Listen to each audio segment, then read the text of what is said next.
Welcome back to Expert Instruction, the Teach by Design podcast, where we dive deeper into the research surrounding student behavior by talking with the people implementing these practices, where they work, and with the students they support.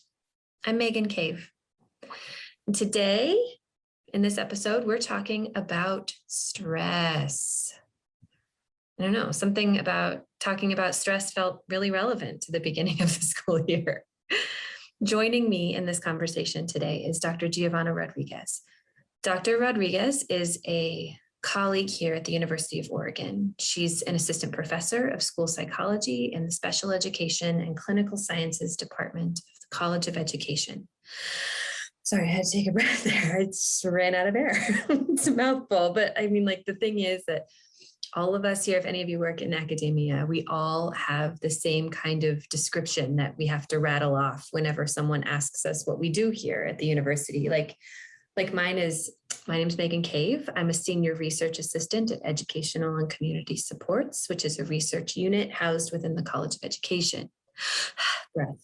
See? So anyway, it's not about that. We're talking about Geovanna here. So Geovanna is a superstar. Her training is in school psychology, and her focus is on understanding mental health challenges in children and adolescents with autism spectrum disorder and other types of neurodevelopmental disabilities.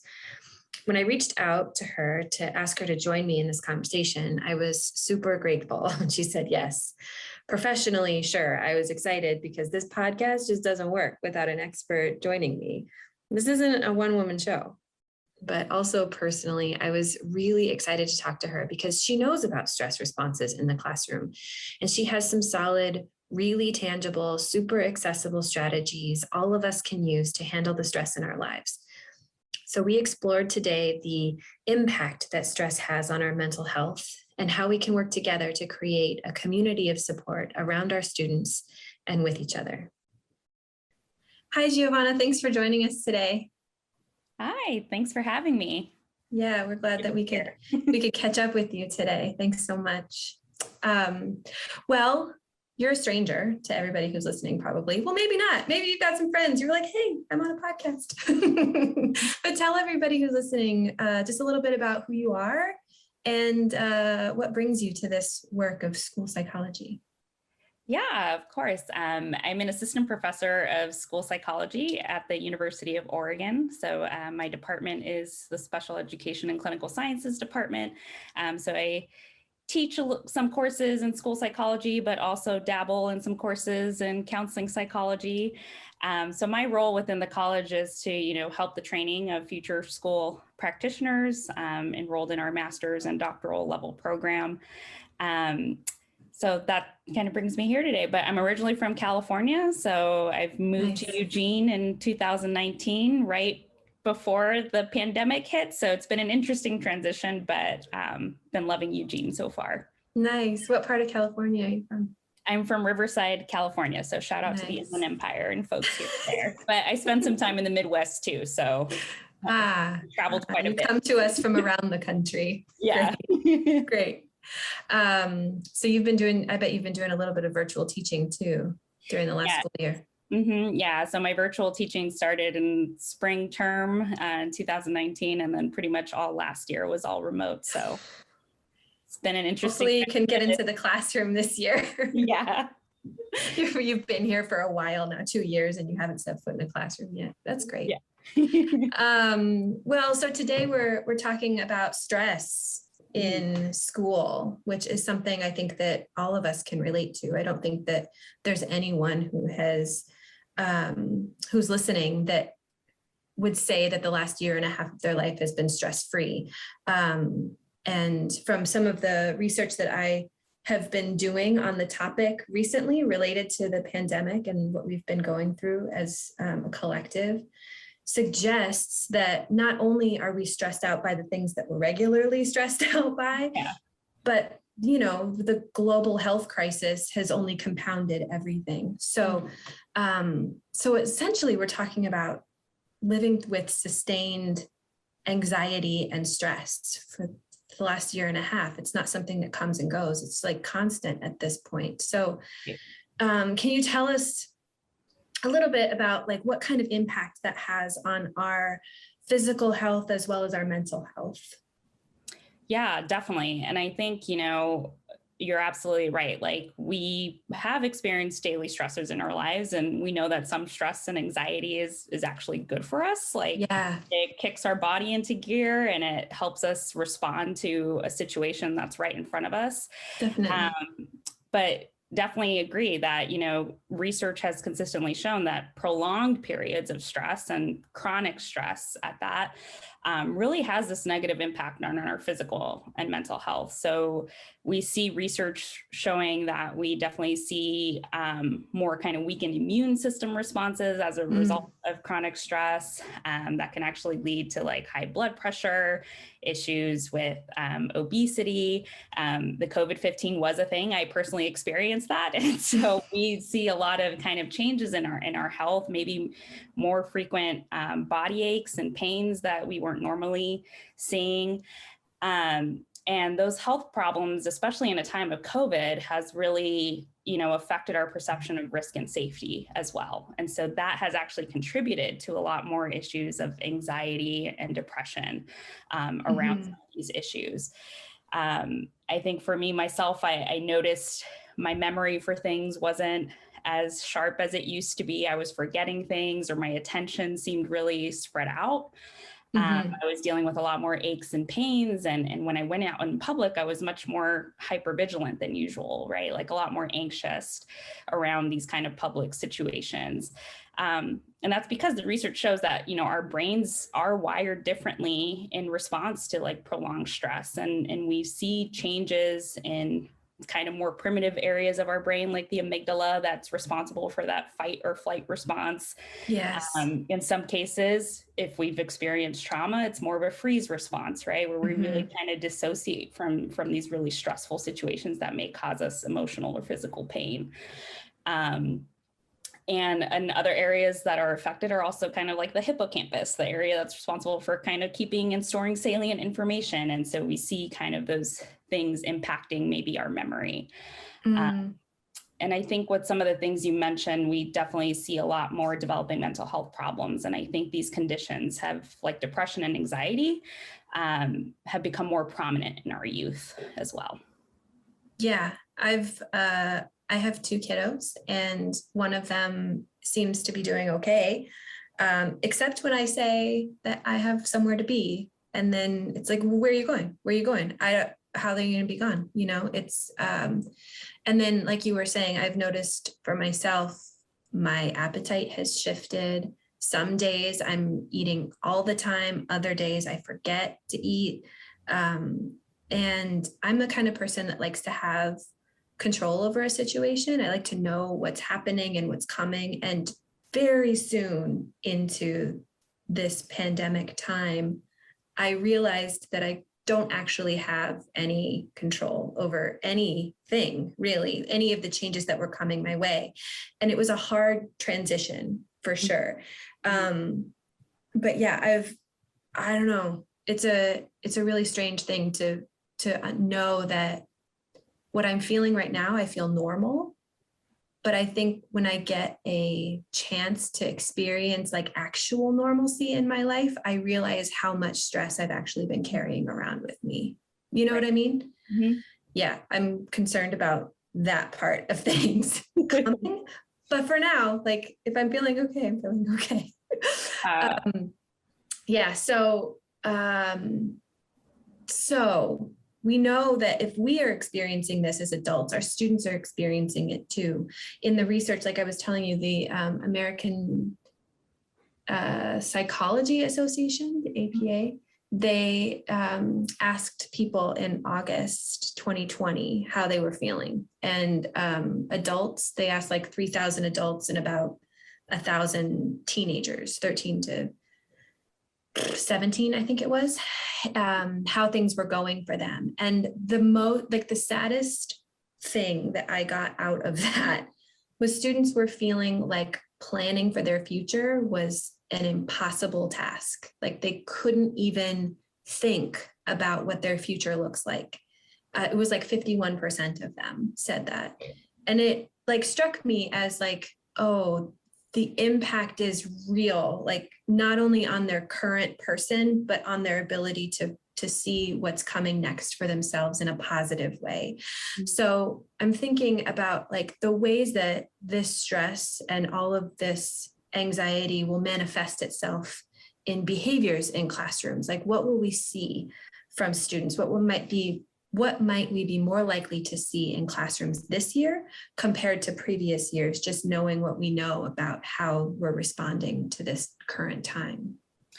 Yeah, that's such an important point because, pre-pandemic, 1 in 5 children between the ages of 13 and 18 was more likely to have a mental health condition or some diagnosed mental health condition. So that ratio alone was very salient to school practitioners and the focus on mental health in schools.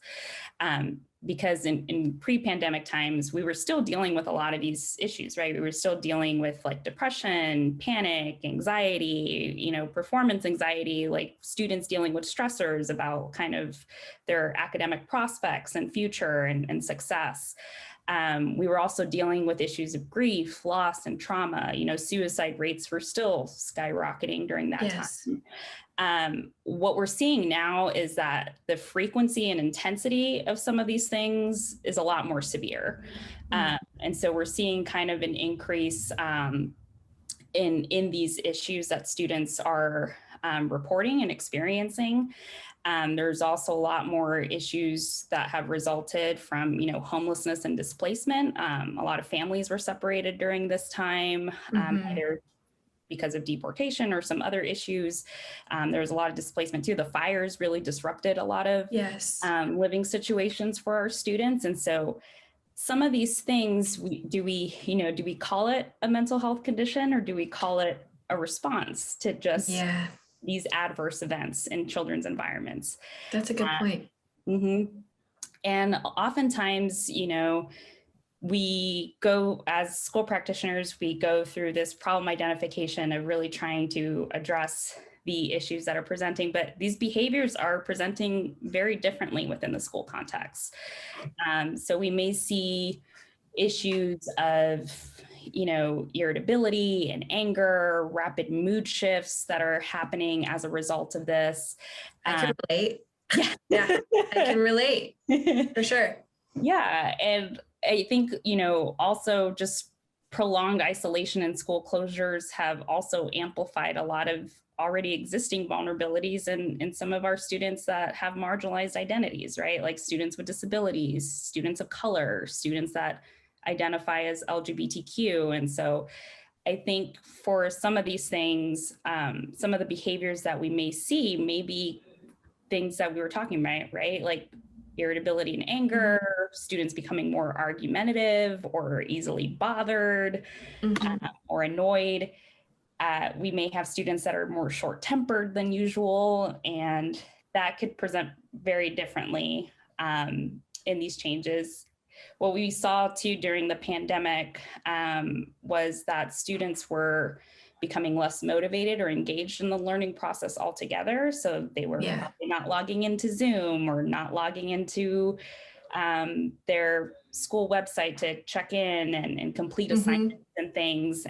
So they were neglecting their school responsibilities altogether. Yes.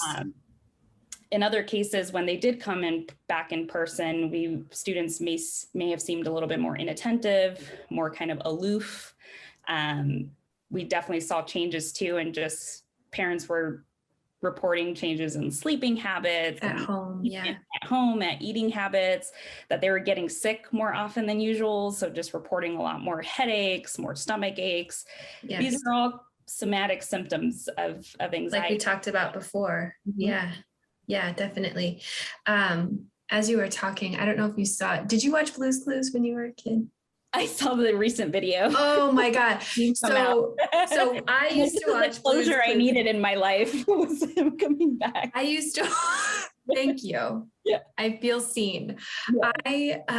I used to watch Blue's Clues. For people who don't know, it was this show on Nickelodeon where this man, Steve, he wore his green striped shirt, and he had a little dog who was a blue dog.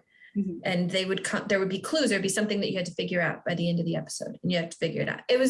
It's like this cutesy little thing, but he was so engaging. Like he would ask a question and like wait for your response. And I'd be on the other side, be like, it's over, it's behind the couch, whatever. And then at one point, Steve went to college, like in real life. And he had to leave just out of nowhere. He just left. And so there was this episode where he like transitioned us all to meet his brother who was going to take over. And that was that. But like, there was no closure. Well, on social media, was it yesterday? Yeah. Steve made a comeback, and he told us all that he's been thinking about us. he's proud of us. That we're doing great. Yeah, like all of that, right? And like I bring this up to say that like there have been moments in the last year and a half that have just like opened me up a little bit and like really made me feel some stuff. And like honestly, how as like silly as it is, his little like 1-minute video really like it touched me. And him just saying that he was proud of me and that I was doing a good job and that things are hard, but we're all trying, like all of that, just like, it really did resonate. And it was emotional, I had like an emotional response to it. And so there are just these moments where like, I start to see that the impact of carrying around the weight of everything, I'm pointing around at everything, has been so much. And you don't realize how much it is until there's like something that just like tips you over the edge just for a minute. And for me, it's resulted in a lot of like, just like quiet time where I talk a lot. And so for me, my response has been to like, stop talking, and I get very quiet, and I just like, I get sad or whatever. But for other people, it might be that in that moment, it's too much and it just becomes an explosion. It could be that, there's like something that there's like someone yells in a classroom, or they like throw down their notebook, or just something, because it's just like, I don't know, there's like this visceral response when things are too much that you just like your body just goes into its natural reaction to things. And so I would imagine that there would be something small where someone might just like put their pencil down normally becomes like I'm going to hit the desk with it, or I'm just going to like set my head in my hand and just like be quiet for a second, becomes now my head is on the desk and I'm not even listening to what you're saying. It's just like an exaggerated form of whatever our response was going to be. Or the teachers filling their morning cup of coffee on their way to class that they like preparing for, and then now that disrupts their whole like morning start. Their whole vibe is shot. Yeah, exactly. So what are some things that we can do? We're talking to teachers now. What are some ways that teachers can respond to these behaviors so that kids are staying in class, right? But they're, the behavior is actually addressed, to try and improve it. What are some things that maybe we can do to set them up to be successful? And what are some things that we might be able to do in the moment? Yeah. And I think, going back to something you mentioned earlier was, how your child was starting to experience kind of more separation anxiety when we're having to leave or go somewhere. We definitely are seeing a lot more issues of developmental trauma, of just kids that, because they, development doesn't stop, right? And because of COVID, we saw a lot of disruption in kids' normal kind of developmental progression of things. Right. And so their sense of safety, of kind of what's predictable, what's not predictable, and even just like their body responses and just their personal integrity was really compromised during this time. Yeah. And so that's an important thing for teachers to keep in mind, right? Is that all behavior is communication, right? And that ways that kids are responding to things it's not personal. It's not a personal attack on you or what you're doing, but that kids are really going through some things right now, and we need to really get at the root of what is causing that behavior, because they are trying to communicate something. And so for teachers, what would be really important is really establishing, a sense of physical safety in the class and within the school. And so when we think about school climate, I actually listened to one of your other podcasts, and you had talking about school climate. So I did my research before too. And it really is all about building relationships, right? But building relationships that are authentic and genuine. Like, kids can recognize when something is very superficial, or when someone's just checking in just kind of because they have to, and doing it on if they're going through a checklist and just saying, hi, how are you? They really want to be heard and seen, and to really feel that they are cared for. And so we need to be much more intentional this year about how we're doing that and the ways in which we're doing that, because we want to really make sure that we're establishing not a community of support within our class, but also creating an emotional climate where responses like that are normalized. I see that you're feeling very frustrated and upset. I would be too. This is a really frustrating situation. What would be some ways that I can help support you right now?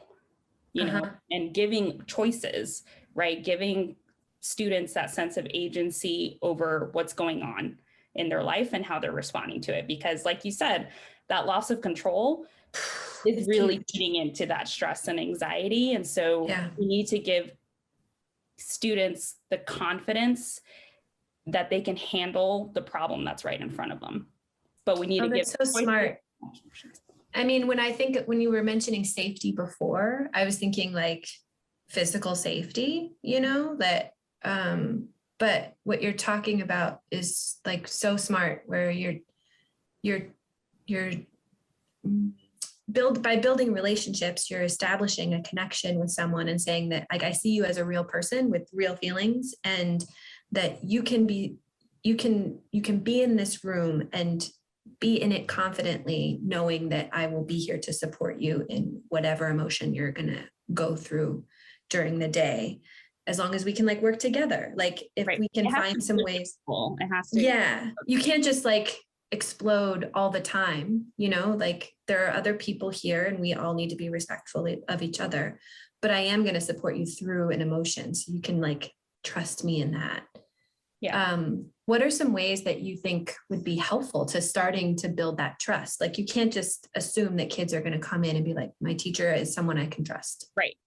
Yeah. I saw this great article that was written about a school district out in Aurora, Colorado, that, right at the beginning of the year, they surveyed students and sent out pictures of the entire staff and had students identify one adult that they felt that they could trust. It didn't have to be their teacher. It could be someone in the school building, anyone, like custodian, a school discipline officer, or something, the nurse. It could be anybody, but that they had to identify one trusted person. And that person did weekly check-ins with that student.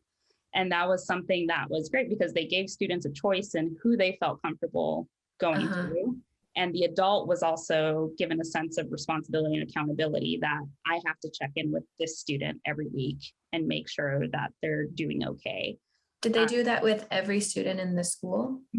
Yeah.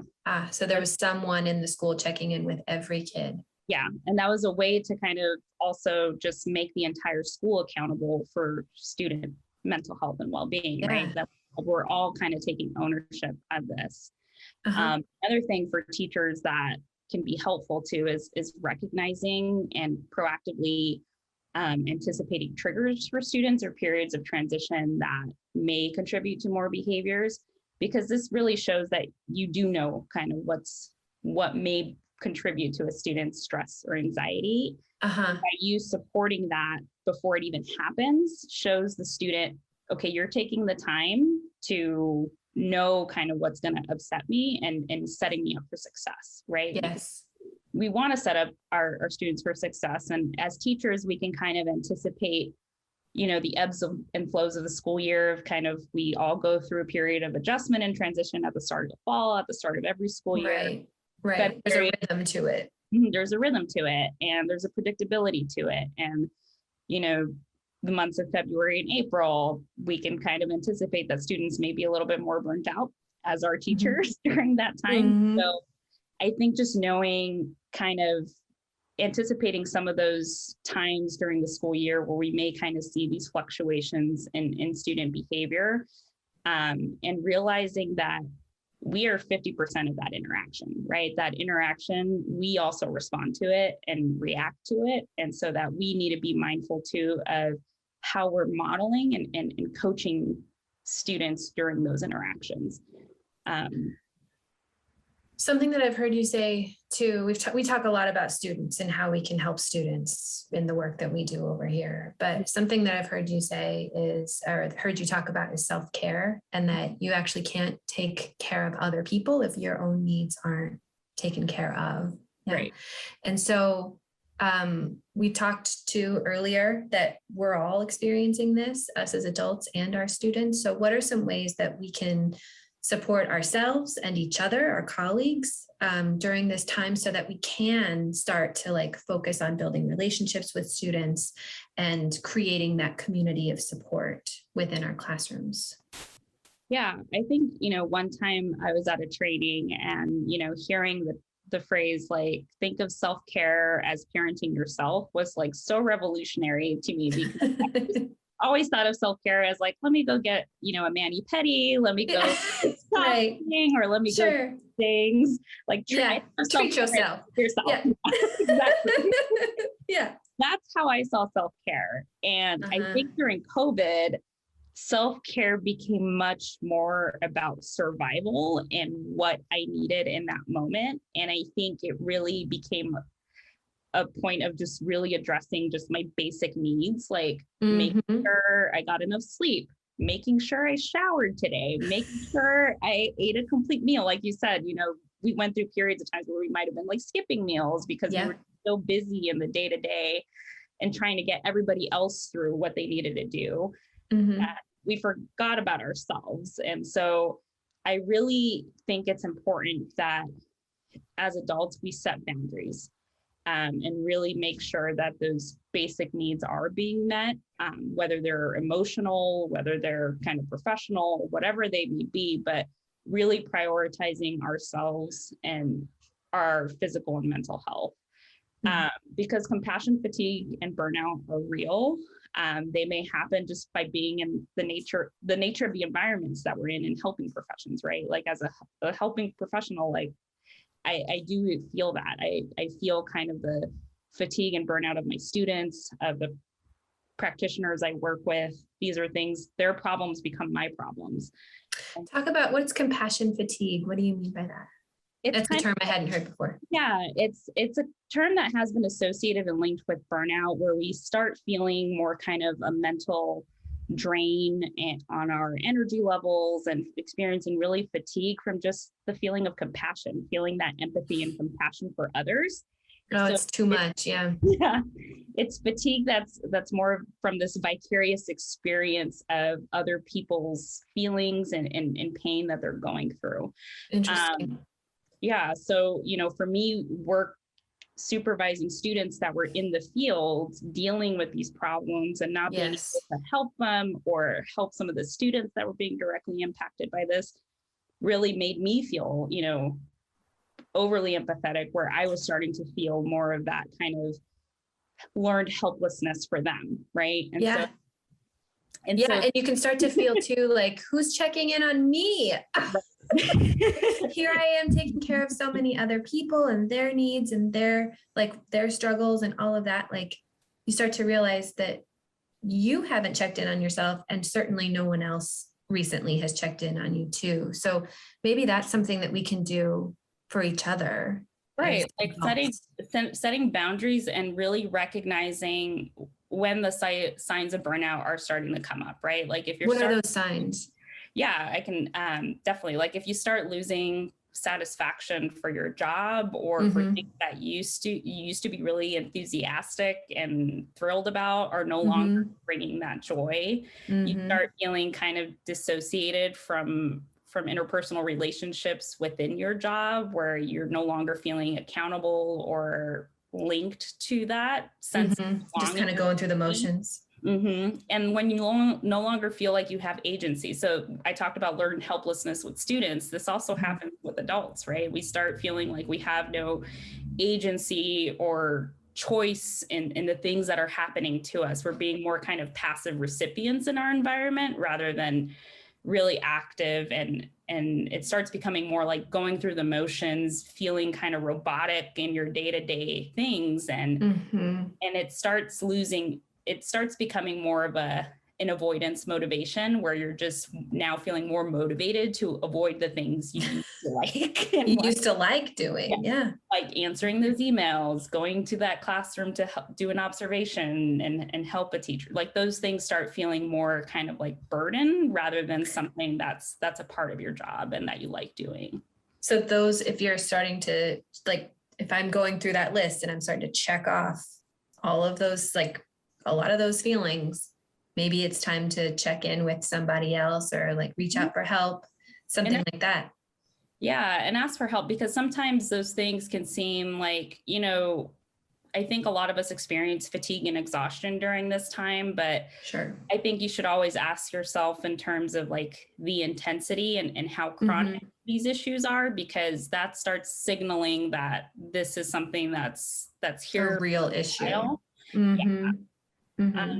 Something else too, I think, is, along those lines is finding the type of social support that really meets your needs at that time. For me, it was distinguishing what type of support I needed and how it made me feel after I got it, because sometimes I wanted to vent and vent to my colleagues, but then it became a thing where we were just complaining about everything we were doing. And then that made me ruminate. I've never done that. Probably. That's sarcasm. For sure, sarcasm. Yeah. And then you realize that you start ruminating about the problem even more. Right. And then that contributes more to your stress and anxiety, because you're like, well, if everybody's, feeling this way, then, is this going to be the way it is? And so I had to find things that were outside of my work environment. So, being on I play soccer. I really like playing soccer. So I found a soccer team. None of them were in academia. Nice. So we could talk about just other things, that were outside of the things I was dealing with in my work environment. Yeah. Sometimes I reached out to friends that were my college friends or friends from back home that reminded me, you talked about Steve and Blue's Clues. And for me, like, reconnecting with some of those friendships really brought this nostalgia that made me very reminded me of times pre-COVID and kind of the person who I was. And sometimes that's hard, right? Realizing that you're no longer that person you were pre-COVID. You're someone else now. And that's okay. And so it's about, we're forever changed. Yeah. Yeah. And I think too, what you're talking about too is reminding yourself that you're a whole person with many interests and many facets to you. Like, it's not, I think so often we can become seen through one lens. Like, people see me as one thing, or I'm looking at my kids' teachers, and like everybody sees them that they encountered during the day for the majority of their day, sees them as a teacher.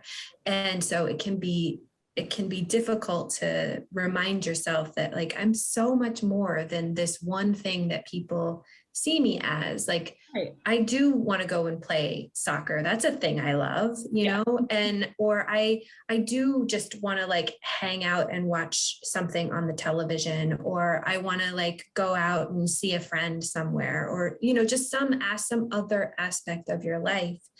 It's important to visit those just as frequently as the one primary role that you fulfill in people's lives. Definitely. And I think something that was really helpful for me to do that was creating rituals and routines, A routine is so critical. Yeah. Yeah, definitely. That really helped me establish that sense of predictability that I needed in my life when I was feeling kind of that I had this loss of control, but also anchored me to things that are important to me, right? And so my partner and I, we created kind of like the schedule throughout the week where we had, mental health Monday, and that could look very differently for both of us. Sure. But it was something that Mondays we're addressing this head on so we could get a good start to our week. That's awesome. Tuesdays were Taco Tuesdays, where I'm Latina. I love my tacos, and we would get together in the kitchen, make some tacos, and it helped me not only kind of, connect both with my culture, but also established a routine where I could reconnect with my partner and Yes. kind of check in at the end of the day to see how we're doing. It's also helpful that you don't have to think about what you're making for dinner. Yeah, exactly. It's like one thing less to worry about. We needed Tuesdays. That's what we were having. Tuesdays we're having tacos. Yeah. And then Wednesdays were Wind Down Wednesdays, where we had, we did something creative together. We had like a wine and paint night at home where we just bought some things, did some coloring, or just and debriefed.